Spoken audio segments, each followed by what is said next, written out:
That's all we need.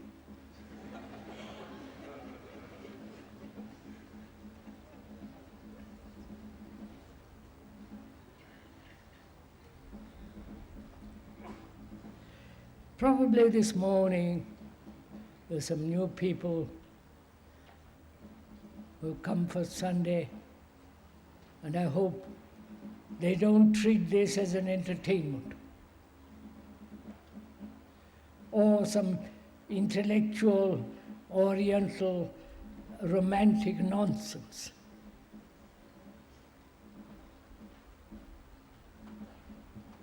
At least for some of us, this is a serious meeting. Those of us who are committed, involved,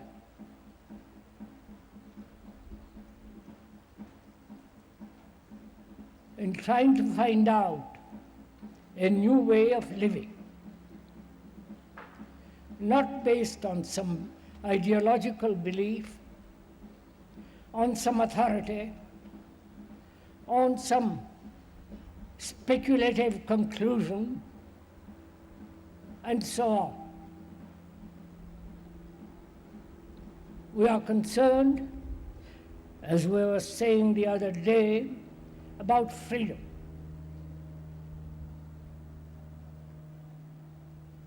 And also, we are pointing out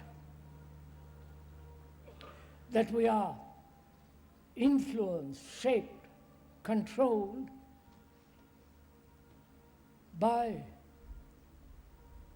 the environment, by institutions, ideals, beliefs, and conclusions. And we are also, as we were saying last 4 meetings here, we are driven by language. And it's very important for us to understand how language, the words, control us, shape us, and drive us, which we went into sufficiently deeply, and we're not going to go into it again this morning. And also we said, where there is identification, not only with a family, with a belief, with a nation, with a group, or identifying oneself with a particular object, whether it is handmade or created by the mind, to be attached, to be identified with any of these things prevents complete freedom. And it is necessary, as we pointed out in our investigation together, that without freedom, which doesn't mean doing what one likes, fulfilling one's own desires,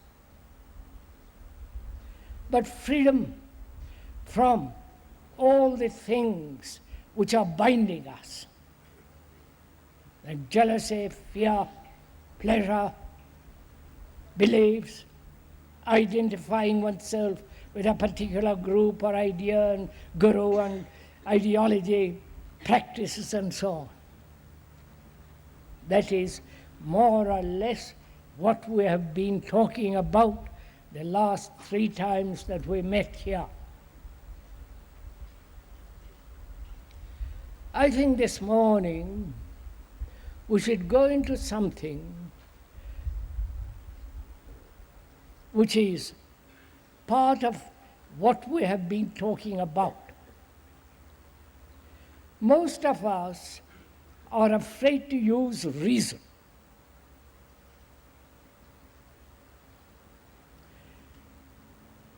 To think clearly, objectively, non-emotionally,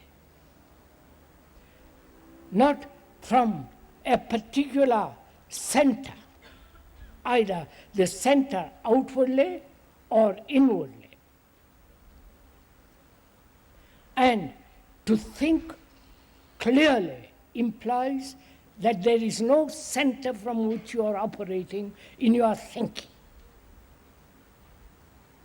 I think we should go into this problem fairly deeply.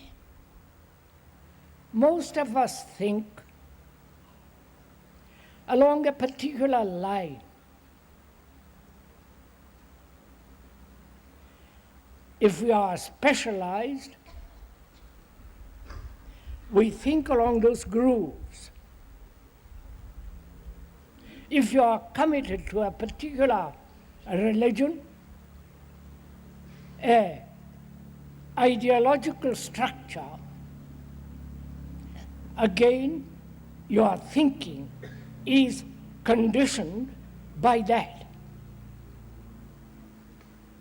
So we begin to lose the capacity to reason. Reason implies certain quality of skepticism, doubt, not accepting anything, either from the psychologists, professors, or from the sacred books. There are no sacred books. There are only printed books, like other books. But we give them importance because they happen to be old.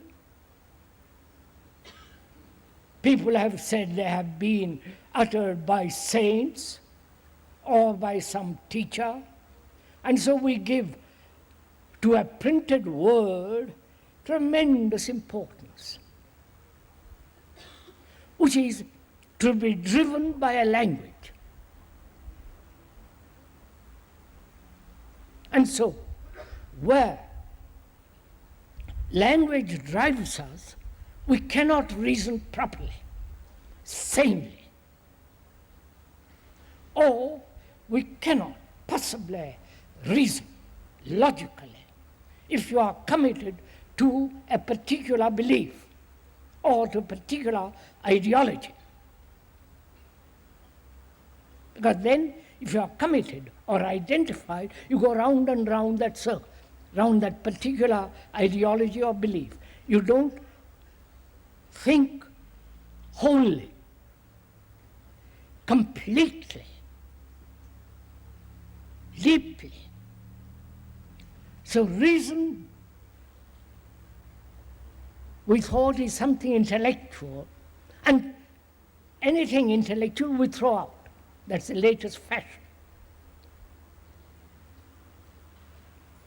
Whereas we need this capacity to reason, which I said implies doubt, skepticism, the freedom from every form of authority, including that of the speaker, especially so.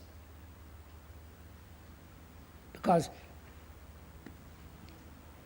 the speaker is rather intense about these matters. Therefore, you may be influenced by that. So don't. Think clearly for ourselves. And to think clearly, you must have no motive or a goal, a direction. If you have a motive, that controls your thinking. If you have a goal, a purpose, a direction, that controls your thinking. And you may logically, reasonably think along those lines, but they're not. They are conditioned thinking, narrowing thinking, right? Is it clear? So as we said the other day, there is no speaker here. We are looking at ourselves and our activities, our beliefs, our fears, pleasures, and the whole problem of life in a mirror. The mirror is objective. It doesn't, if your face is clear, what it is, it reflects exactly, if it is a good mirror, your face. Similarly, we are together, exploring, together, going to all the, as we have done previous talks, into our human, ordinary, daily problems. Because if those are not very clear, if those are not established deeply, we cannot go any further. It's like building a house on sand.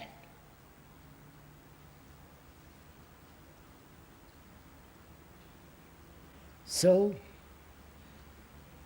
as we said, we are talking to ourselves. We are questioning ourselves whether we think logically, reasonably, and therefore sanely, or our thinking is illusory, based on some belief, based on some ideas, ideals, or on some past experience. Then if it is so, then you can't discover anything new. And also, we were saying the other day,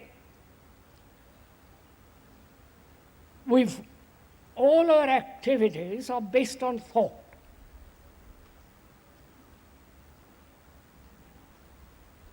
Whether you build a marvelous building, the technological extraordinary advancement,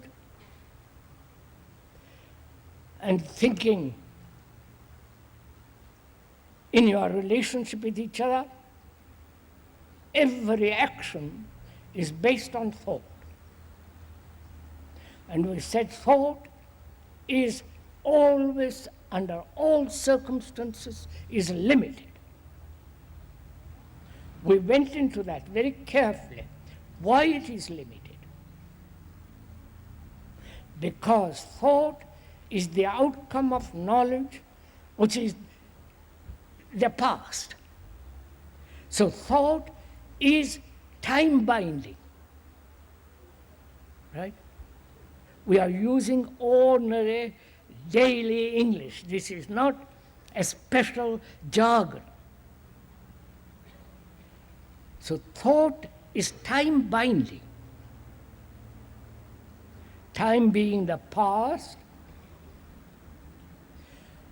and thought is the outcome, response of knowledge, memory, stored up in the brain. This is obvious. If you go think for yourself, observe for yourself, it becomes very clear.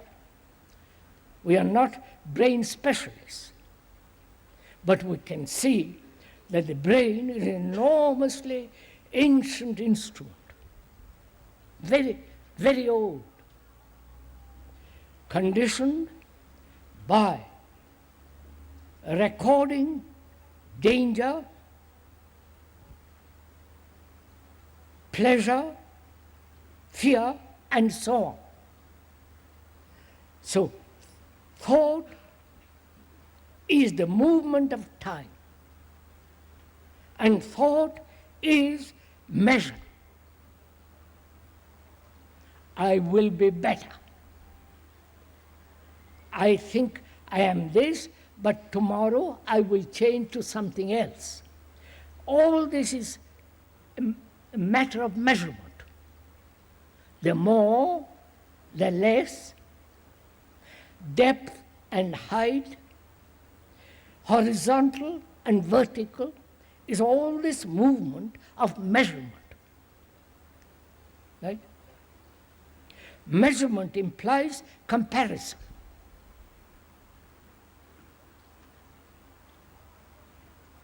Most of us compare ourselves with somebody else, always something much greater, not with poor people, but higher, more intellectual, and so on. So, thought is limited under all circumstances. Therefore, thought is never free. Thought is a movement in measurement. And we asked ourselves the other day the question, as all our thought, as all our action is based on measurement, the past, the present, and the future, and therefore limited, and any action that is limited is bound to bring about great sorrow, great conflict, travail, anxiety, fear, and so on. And we asked ourselves, is there an action which is not based on thought?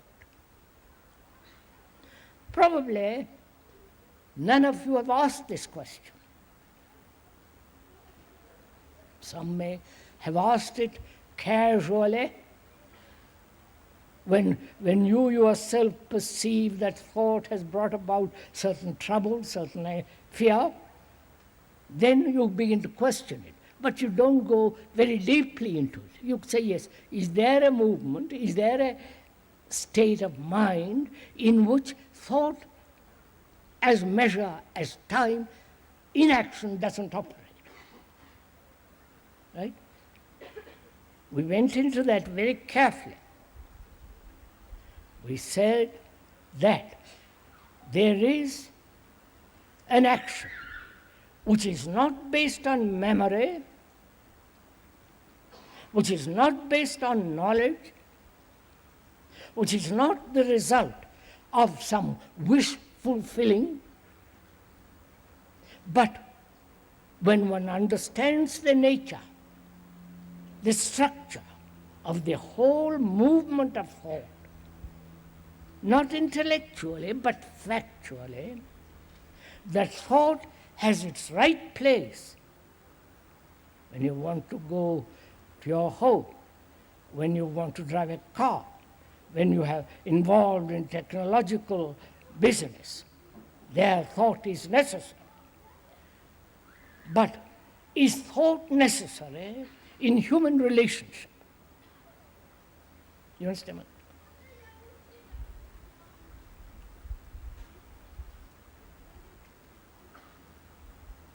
We're going to ask this now. Is thought in our relationship with each other, man, woman, intimate, not intimate, and so on, in that relationship, what place has thought? Or thought has no place whatsoever? We are going to inquire into this together and find out. Not speculatively, but factually, actually, in daily life.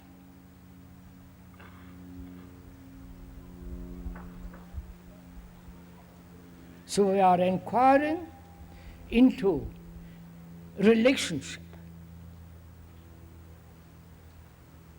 to be related to another. Is relationship a movement of identification? You understand? I'm asking these questions for you. You have to answer it for yourselves. You are related to somebody. No one can exist without relationship. In your relationship with your wife or with your girlfriend, with your boyfriend, whatever it is it based on thought? Or you say, no, it's not based on thought, it's based on love. That's the most phony word ever used. Because through that loaded word, love, we escape. We never face the fact. The fact being, whether we're in our relationship with each other, intimate or otherwise, is thought bringing about this relationship. If it is not thought, is it senses? Sexual sense of the feeling, the sensation of being together, companionship, and so on, all based on thought. Senses become the instrument of thought. Thought then identifies itself with the senses. Right? Please don't go to sleep. Don't meditate. You don't know what that word means. We'll go into it. You are investigating, you are exploring, you are searching, you find an answer to this. Don't just kind of go off into some dreamy state. Because all our life is based on relationship. Whether that relationship is very near or very far.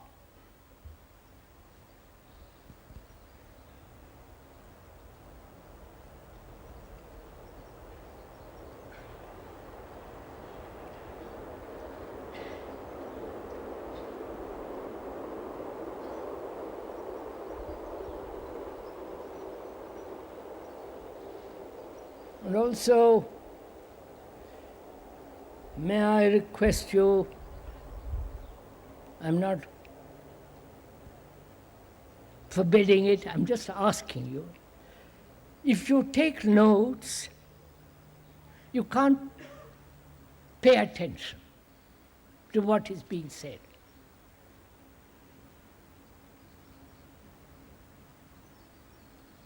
That's obvious. What matters is that you pay, that you listen. Ardently, passionately, find out, to listen. Then, if you want to find out, no guru, no system, you have to throw all that out to find out.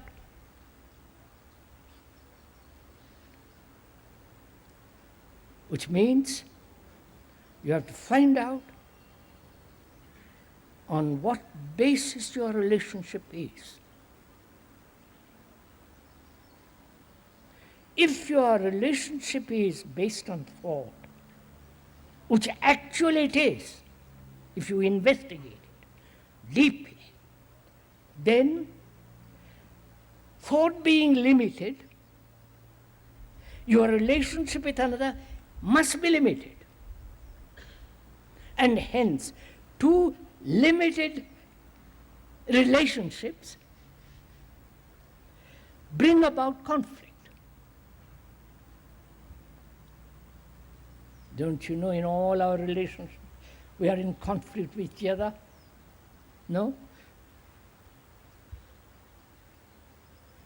The wife, the husband, the girl, and the boy, and so on. Therefore, to find out what relationship is, not only we must inquire into what it actually is, which is based on thought, conflict, quarrels, jealousies, fears, domination, possessiveness, identification, all the rest of it. We have not only to find that out, be aware of all that, and also one must inquire, is it possible to be free of all that in relationship? You understand my question? Right? Please, I am not talking to myself. We are together, and we mean it together. It's your life. Together, we are trying to find out. No, not trying. We are finding out. There is no try. That's another lazy word. I'm trying to do my best, which means nothing.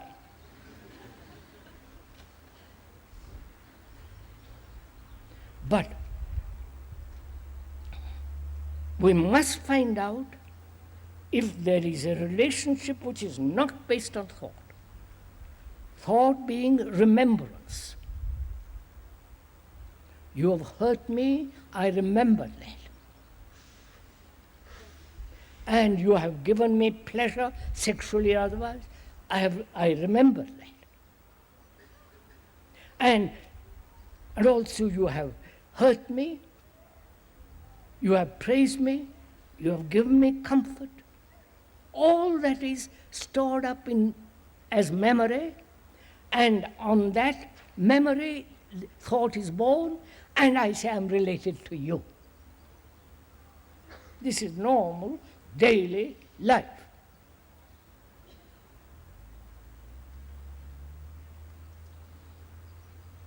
And we are asking, rather you are asking, is there a way of living where thought, which has its place naturally even in relationship, but in actual relationship, is there the absence of thought altogether? That's what we're going to find out. You understand? I hope we are making the question clear to each other. That is,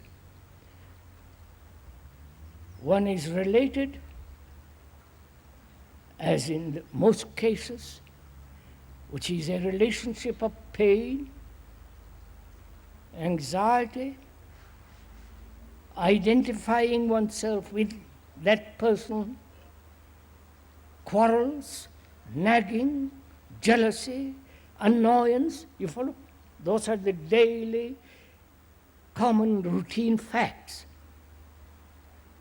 If one is aware of that very, very clearly, not escape from that, then we can ask the question, is there a relationship with another which is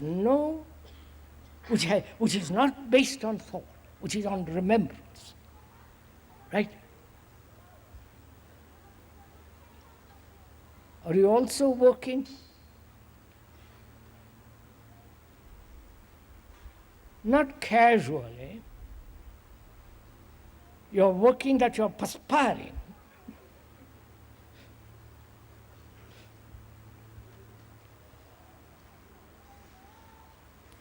To answer that question, you must investigate why the brain records. That is, you have said something to your boy or girl or husband or wife, some ugly word you have used in annoyance. Or you have used a pleasant word to each other. All these words are registered. You follow? That's the process of the brain to record in order to protect itself. Because the brain can only function in perfect security. It is only when it is insecure, then it acts neurotically. Right? Or being insecure, you find somebody, a guru or some priest or some psychologist, and accept him as your authority, and the brain says, yes, that's quite safe. You follow? So we are asking, is it possible, please listen to this, is it possible in your relationship with each other, in one's daily activities of relationship, is it possible not to register either the insult or the flattery? Not to register at all. Find out. If you don't register, your relationship is entirely different. Right? Now, is that possible? It sounds marvelous theory, an extraordinary idea, a way of saying, by Jyoti, if one could live this way, it would be very simple.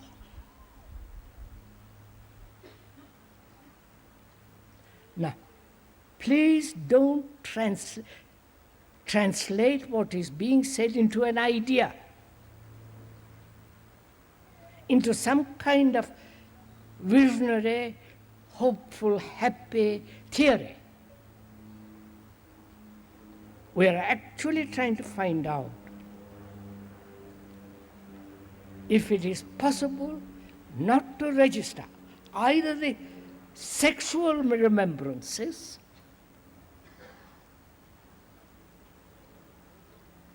which makes one further sexual, the pictures, all the rest of that business that goes on with regard to sex. And that is remembered, stored up, encouraged through cinema, films, pictures, and the whole Western world, which is spreading all over the world, encouraging this memory. Can you?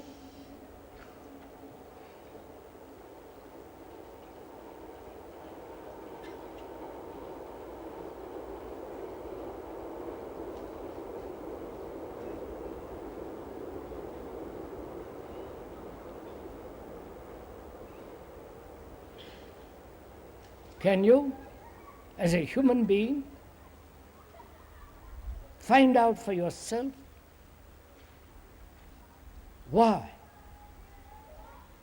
a hurt, a pleasurable incident, why has it registered? From that registration, thought begins. You understand?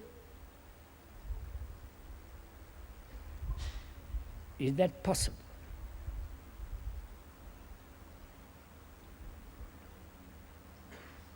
It is only possible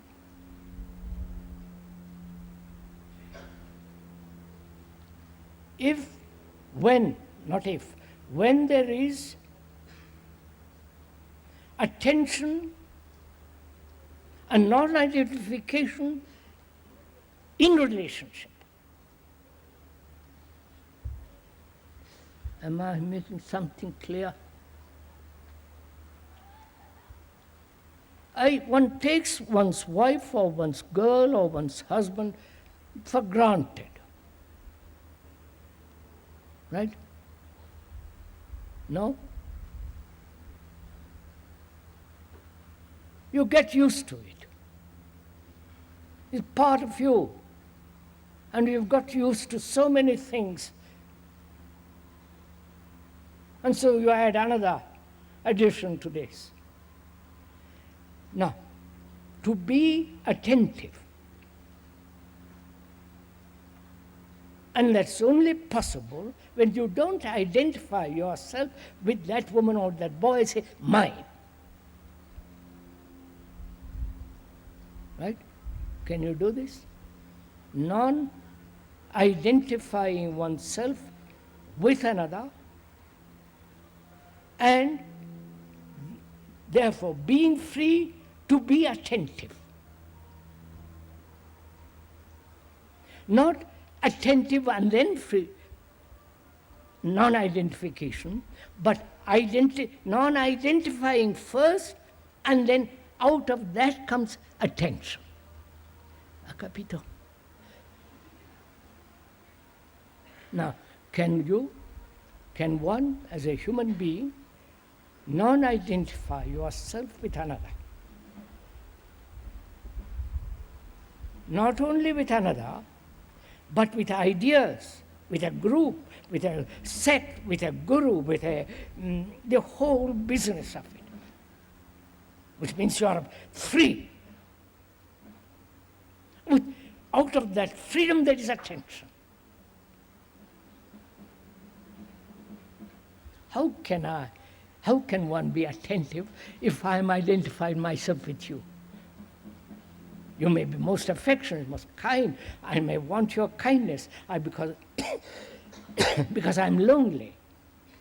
I feel desperate. So I identify, you encourage me, you say, that's nothing, you'll get over it tomorrow, old boy, get on with it.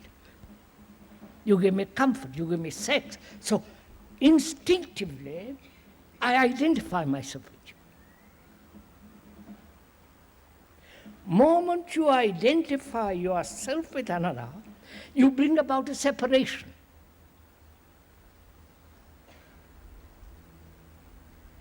Right? Obviously.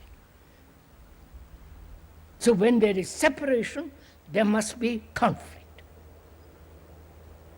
Right? So, oh Lord, there are a lot of trains this morning.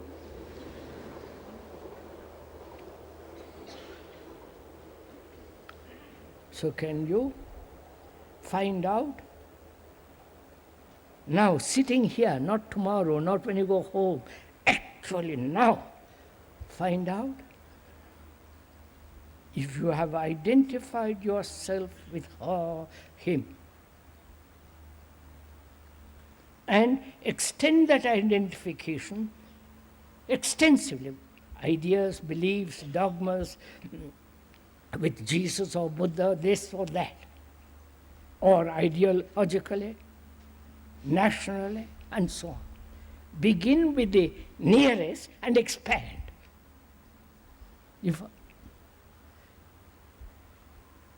We're apt to begin extensively, but not near. So, can you find out if you're identifying yourself with another? The moment you use my girl or my boy, you're caught. So, the my wife, the my girl, the my husband, the words are driving you. Because those words are emotionally explosive. So you are being driven by words. Whereas if you are free from identification and therefore from the emotional content of my wife, my husband, my girl or boy, then you can use words normally, unemotionally, sanely. I wonder if you get all this. So can one not identify? And why do you identify?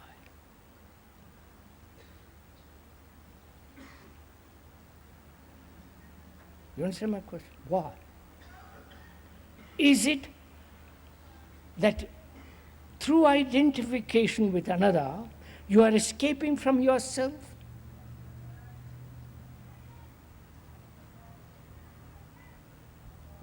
Go into it, please. Are you? Or you may identify yourself with another because you're lonely,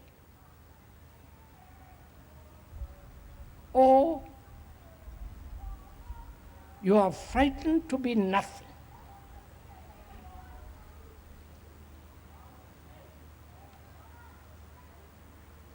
You understand? To be absolutely empty. Psychologically, I don't mean biologically, food, I don't mean that. Are these the reasons that you have never asked this question? And if you ask this question, is it that you are frightened to face yourself as you actually are? Therefore, identification with another becomes a means of escape from what you are. So then you ask, what are you?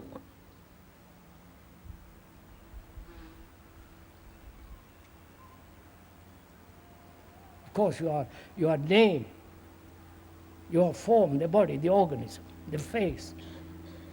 But that is a biological or physiological nature. But what are you?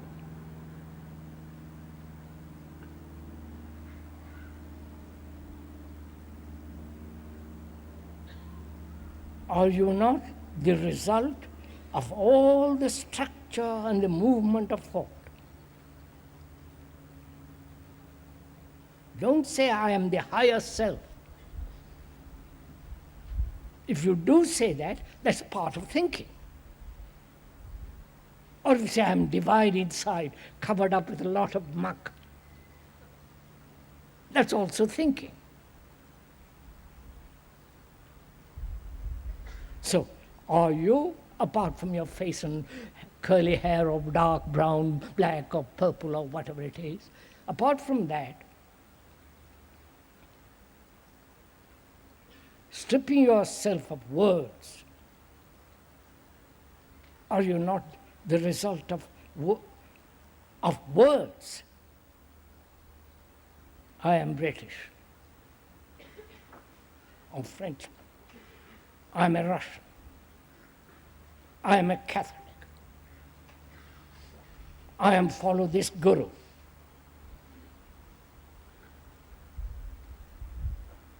So are you not the result of thought?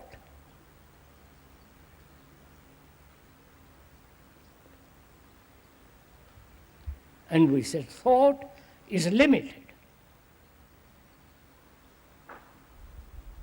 Right? So what you are is very limited.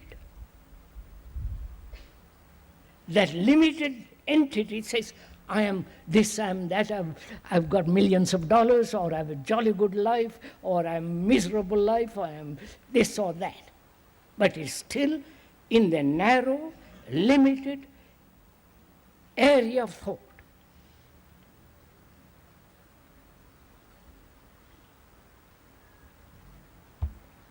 The Hindus, the ancient Hindus invented a very good thing. They called it the Atman, the higher self, the supreme thing. And that supreme thing is still born out of thought. But people are so gullible, so unreasonable, like to live in illusions and make believe. They accept all this.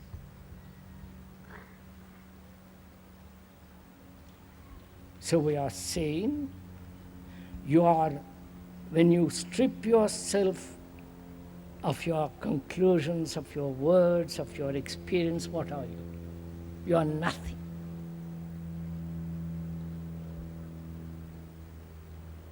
You are empty. So, consciously or unconsciously, or the feeling that you are nothing, you get frightened of it. And then you begin to identify. Then you fill that emptiness, at least you think you can fill that emptiness, with lots of ideas, with lots of relationship, with lots of knowledge, etc., etc. Right? Now, just a minute. Can thought, can the mind observe that emptiness and not move away from it? You understand my question?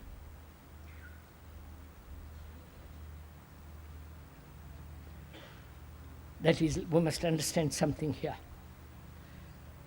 Are you getting tired?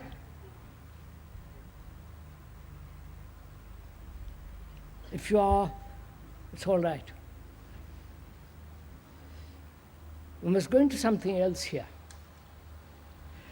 which is, most of us are accustomed, according to tradition and conditioning, to be active, to do something. Right?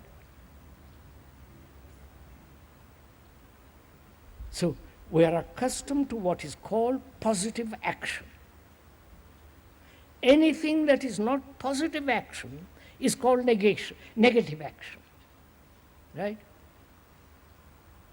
You're following this? Our brains, our minds, our habits are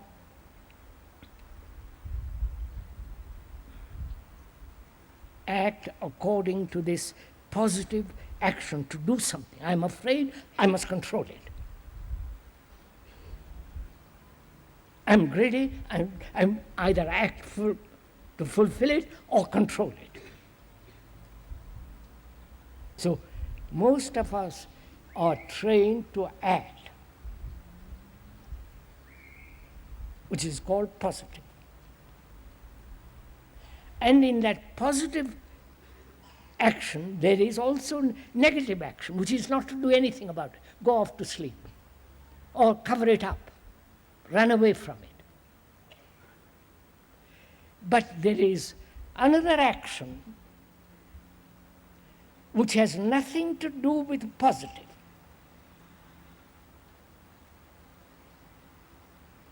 I wonder if you understand all this. Which is no action at all.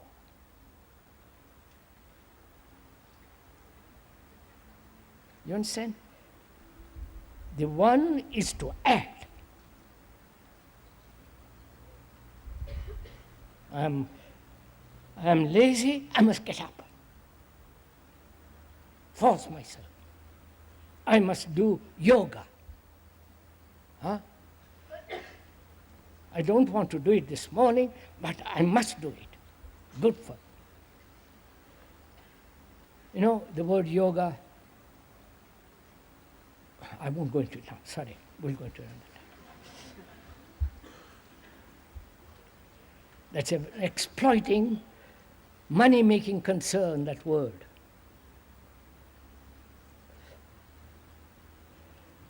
All right, so we are trained, our habit, our tradition, our conditioning is to do something about what we feel. And in that positive action, there is negative action, not to do anything about it. Just to leave it, run away from it. Now we are suggesting, inquire into it, please don't accept it. We are saying there's another kind of action, unrelated to the positive, which is non-action. We'll go into that in a minute. You understand? The non-action is not the opposite of action. That action is very limited because it's based on thought. Whereas non-action, not being related to the positive, is entirely different, which we'll inquire into presently. So our question is this now. One has heard, if you have paid attention to it, one has heard that identification with another brings about separation. Because that identification is another is based on your own emptiness, on your own loneliness, on your own desire to escape from yourself. But the escaping from yourself, your loneliness, is always there. It's always there. You may identify yourself with another, but it's there. Therefore, that creates separation. You understand? And hence, quarrels, all the rest of it follow. Divorce, an everlasting struggle in relationship. Now, can you observe this identifying process and the cause of identifying without any positive action, without doing something about it? Vous avez compris? You've understood what I'm saying?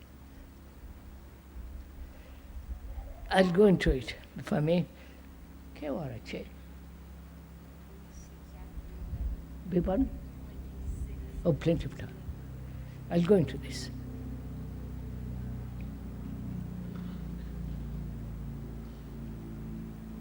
One becomes aware, if you have listened to it very carefully, that you are identifying. That's an actual fact. And the actual fact is that you are identifying because you are frightened, you are lonely, you are empty, you feel anxious, therefore you identify. Now, can you observe that without any action? Just to observe it. As you observe the majesty of mountains, the running waters, just to observe. Then, if you so observe, which is non-action, then the thing that you are observing undergoes fundamental change. It is only when we are positively acting about it, then we are acting as a separate entity and therefore conflict. I wonder if you get all this.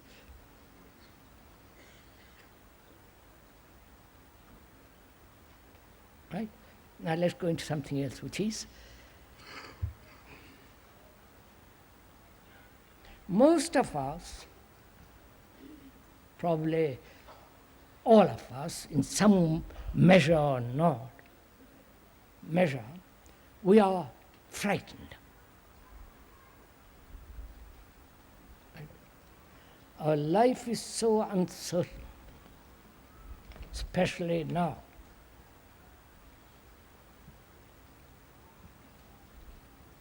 There is uncertainty of livelihood, uncertainty of wars, uncertainty of these pressures of the world, the enormity of two powers, what is all going to come out of, and so on, politically. We're anxious. That means we are frightened. You may lose your job. Physiologically as well as biologically, one may get ill. Again, there is fear. And psychologically, inwardly, there is the fear of loneliness, fear of not succeeding, fear of not being loved, whatever that may mean, fear of darkness, fear, with all its many, many branches, right? If you are not afraid, good Lord, there is no guru, there is no authority, there is no search, just a marvelous human being.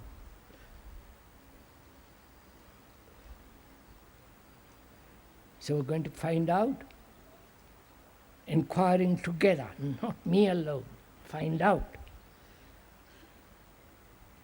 whether it's possible to have no fear whatsoever, both physically as well as psychologically.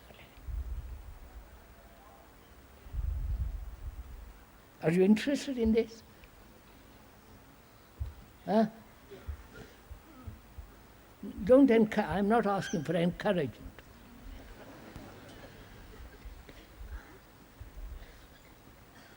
Because to live under fear is the most appalling thing.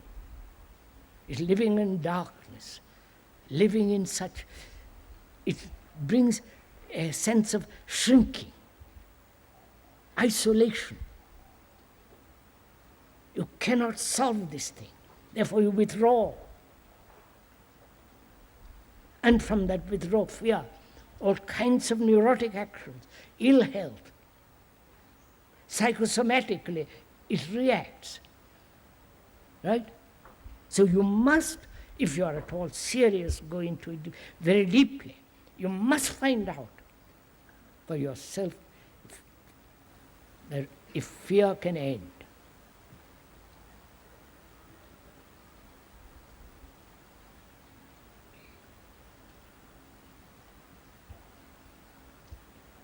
If one may ask, are you aware of your fear? This is not group therapy. You understand? Just inquiring for each other, for each one, not group of us inquiring. That's too meaningless. I'm asking you, are you aware of your fears?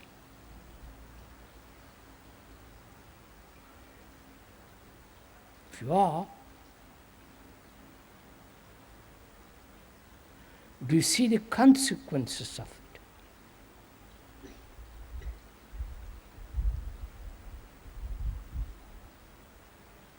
The running away from it,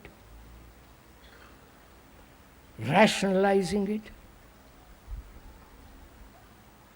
suppressing it, or avoiding it, and the identification becomes greater and greater, and so on. Now, what is the root of fear? You understand?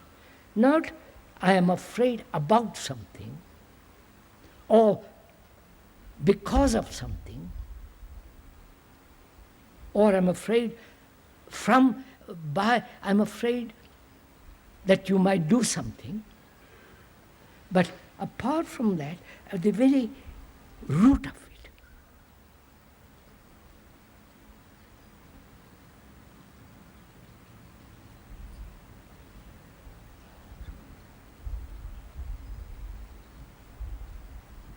do you want to find out the root of it, or are you waiting for an answer? I can answer it, but then what happens? You either see, yes, that is so, you accept it, and it becomes an idea, and you have gone away from the fact. So you have to ask this question for yourself.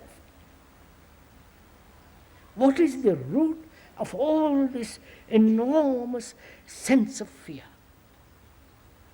in our relationship, in our activities, in our jobs, in our future life, the whole business of it.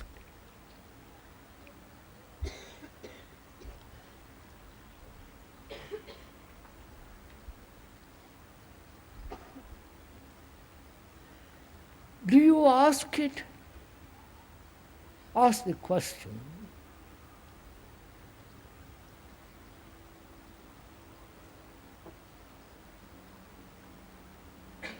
To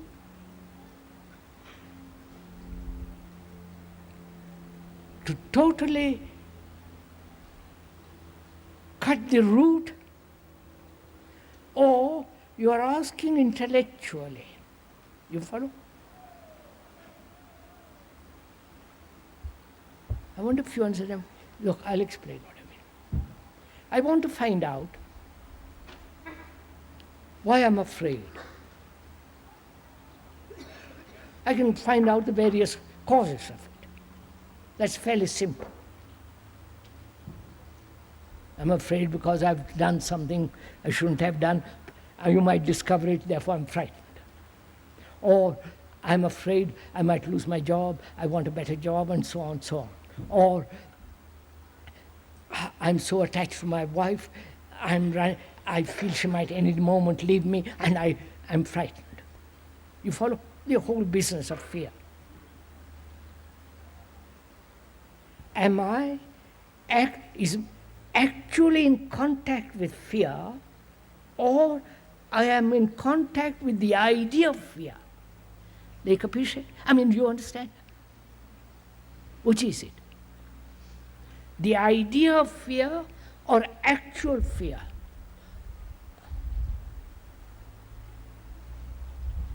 Come on, somebody. Please, madam, don't take notes, for the love of Pete.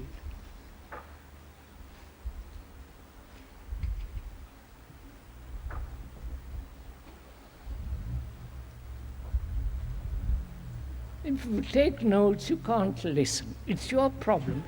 The writing down is not at issue now. But to find out.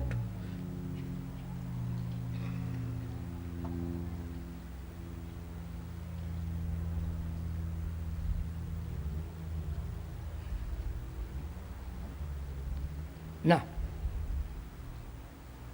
I can investigate, analyze the cause, right? The cause and the sequence.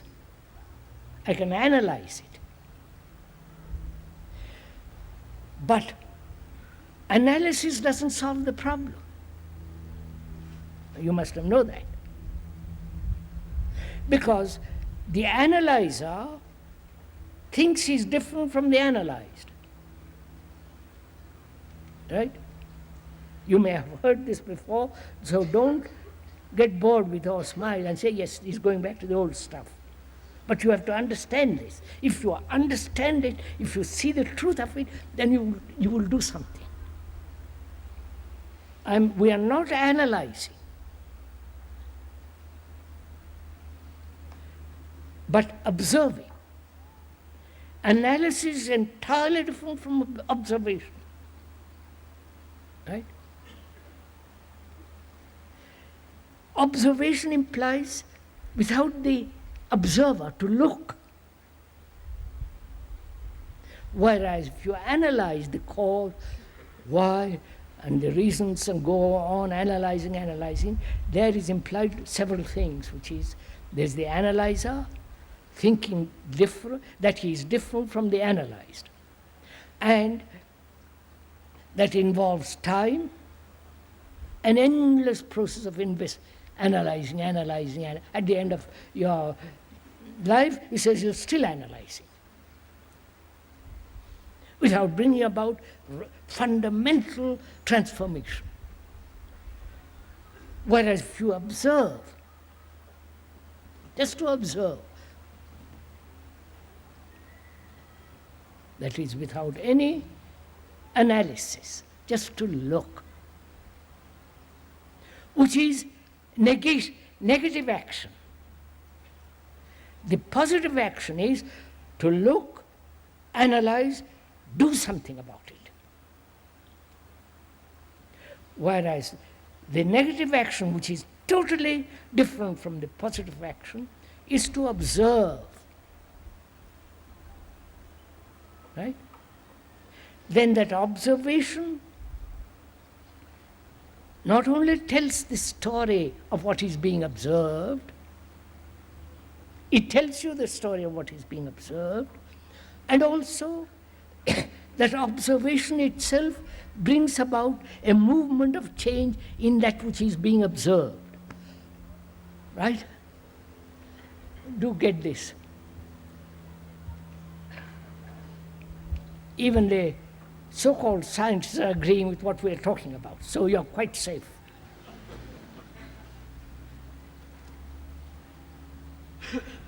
That is, if you watch through a microscope some cell, if you come to it with a conclusion, with wanting to use it for further purposes and making money or whatever it is, then you don't see the movement of the cell itself changing. You understand this? So, to observe without any movement of thought, any movement of trying to change it, any movement to go beyond it, just to watch. When you watch so closely, without any sense of direction, motive, the thing that you are watching itself undergoes a fundamental change. Full stop. Are you doing it? Not agreeing with me. Can you watch your fear in this manner? It doesn't need practice. That's one of our pet theories. And if you are interested, if you are concerned in the freedom of fear, you observe. And that observation is passionate. It's not just casual intellectual observation. So can you observe the fear, the root of it, which we are going to minute, the root of it, without any analysis. Now, what is the root of fear? All fear.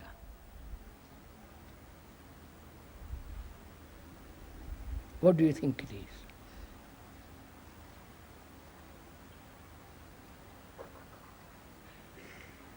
Is it not time?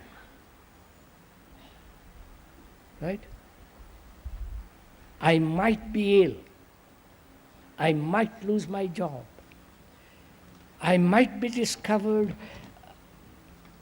the wrong things which I have done. I am afraid of death, which is in the distance. I'm afraid my wife might get angry. Might. Is not, just look at it. I'm not asking you to accept it. Just observe it.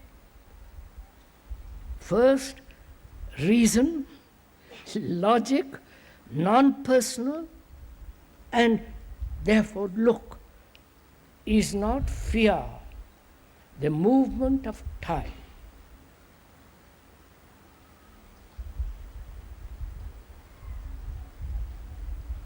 Movement means time, from here to there,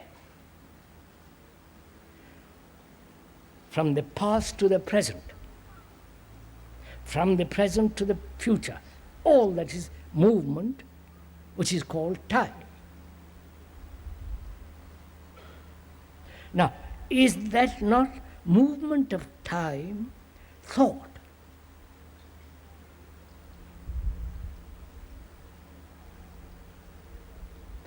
I think I might lose my job.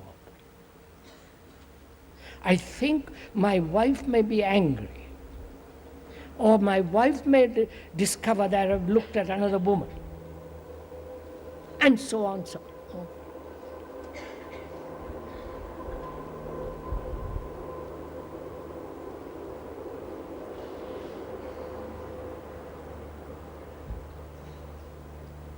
So can you observe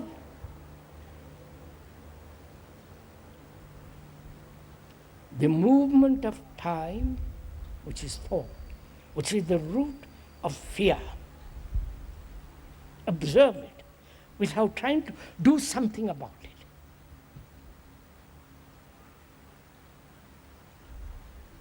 It's like a scientist looking through a microscope, and if he projects what it should be or what it might be, that remains as is, because he's dictating what it should be. Whereas if he's not dictating, if he has no help, he's just looking, that very thing at which he is looking through a microscope beginning to change, beginning to move. You understand? Are you doing this?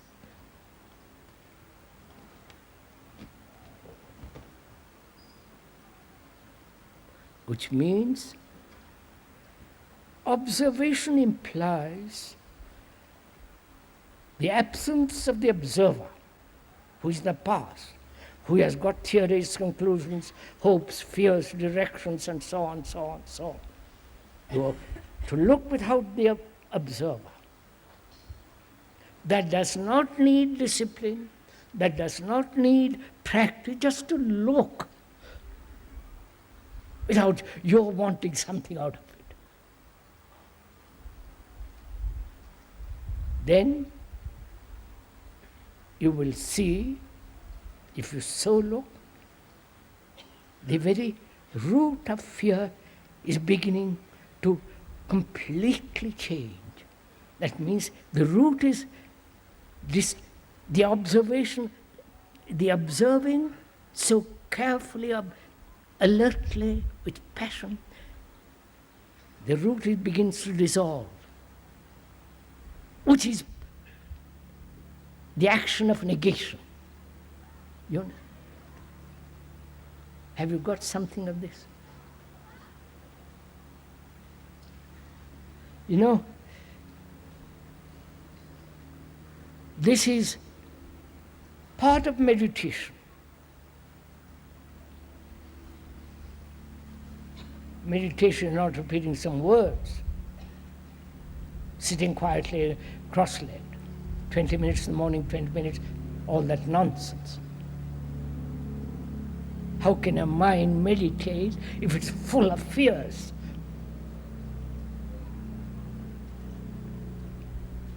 Or is attached to something?